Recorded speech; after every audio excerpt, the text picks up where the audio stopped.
Hello, I'm Hannah. And I'm Katie. And we are the 7th grade media literacy class. Almost everyone sees media every single day. In this class, we learn about trusting websites and learning about how we can be safe with them and learn if they're credible or not.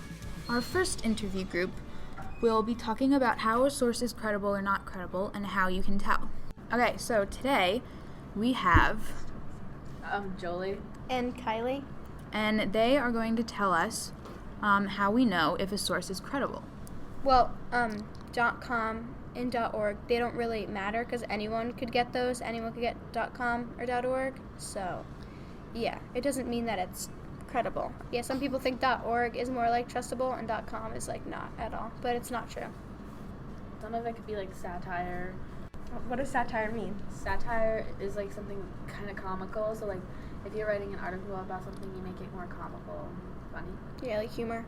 Satire can sometimes be funny or jokes. Sometimes people will post it without a link and it'll be fake because they just made it and it won't be real news. Well, yeah, sometimes it can be a joke, so that's why you want to make sure if it's satire or not, so you know if it's not a joke or not. And another way you can check for satire is looking it up and seeing if it is actually true. Yeah. Because some sites like Wikipedia, it will explain like that this website is like mainly satirical and stuff like that. So what about the way a site looks? Should you like judge it on that? Well, when I taught my dad about this, he said that if there's a lock on the site, it must be safe, but that's not true. A lock means that they're not going to steal your information. But it doesn't really have to do with like if it's credible or not, if it's like Safe or not. Yeah. Are there any other ways you can tell if a source is credible? It's important to ask who's behind the information because some people post about all these vaccine stuff and they could be spreading misinformation and it could really harm people. Let's say you go on like a certain website and you don't know if it's credible or not. You can lateral read, which is where you look up your source, and if certain websites come up like examples as Wikipedia, Snopes.com, and factcheck.org come up, you can click on that and it could show you if the source is credible or not. For example, if you see this video and if you want to know if it's like a real video or not, you could just like describe the video online and it'll come up and it'll say if the video, some sites it'll say if the video is fake or not. Because some people like Photoshop and things aren't real. And yeah. If you put in the site that you are not sure how trustworthy it is into Wikipedia, it can give you all information about the site and if it's going to give you fake news or something trustworthy. And you can also do lateral reading with quotes or something someone said. So next up we have Francesca. Erica.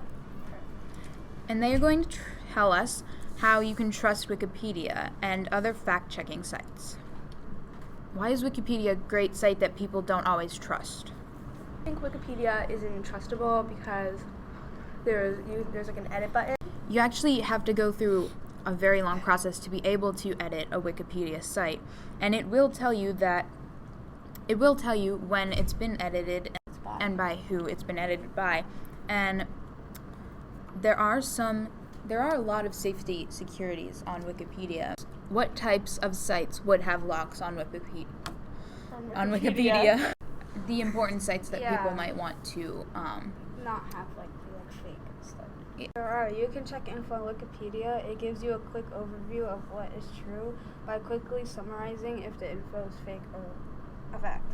Wikipedia is one place to look for fact checks. We also learned of some fact-checking sites that you can use when you're not sure if a site is credible or not, or if some information is real. So if you found a video online and you wanted to see if it was real or fake because it didn't look that real. It looked satire or it looked like someone was just looking for clout. What would you do? You could check Snopes.com, PolitiFact.com, and FactCheck.org. So what are these fact-checking sites like Snopes and PolitiFact mostly for if you see something on the internet that you want to fact check? Snopes is like more of a pop culture thing. PolitiFact has more like things on politics. For the Each One Teach One, we all picked a person from home to teach what we are learning with Each One Teach One, because not everyone knows what to do when you're fact checking. Yeah, so in Each One Teach One, I interviewed my dad, and I thought he would know more stuff about it. He thought he knew a lot of stuff, but it wasn't really a lot what he thought. Like, a lot of it wasn't really correct. I actually talked to my dad, and he doesn't have, like, social media, really, but, like, sometimes I was talking to him about, like, are, like, these websites safe, and he just thought he, like, knew, like, no, this isn't safe, or, like, something with a .com isn't safe, but, like, stuff like that doesn't matter. You really have to, like, lateral read to figure out if this website or picture or video is credible. I was talking to my dad about this information. He didn't know yet, because like sometimes he would just go on the first link without actually knowing if it's like, if it's true or not. But now he actually looks at it and everything. So. And I interviewed my mom, and she's like an English teacher, so she like knew of it, but she's never done it before. She just clicked on the first link and thought it was fine. Because most people click on the first link because nobody wants to waste their time. I told my mom, she basically knew about all of it, except she wouldn't do it much, so now she does it more often, I'd say. When I talked to my mom about it, she said that you either determine by the link or by the way the website looks, and that's not right either, because the website could look perfectly fine and still be a sketchy website. So I told her that you should fact check the source you're using. Even if you think it might be a trustworthy site, it could always be a sketchy site that's trying to disguise as another site. And I taught her that you take the name of the website and then you search it up and use the Wikipedia. And using the Wikipedia, you scan through the first few paragraphs and see if the site is trustworthy. I think that my dad was surprised when he heard that, and I think now he's going to try to laterally read his sites to see if they're creditable. I think my mom probably felt the same way. Thank you, Jolie, Kylie, and Grace, for teaching us how to know if a source is credible or not. Yes, and talking about what your students at home thought about the laterally reading and knowing if the site is credible. Yes. Yeah. Thanks for talking with us. Thanks for having us.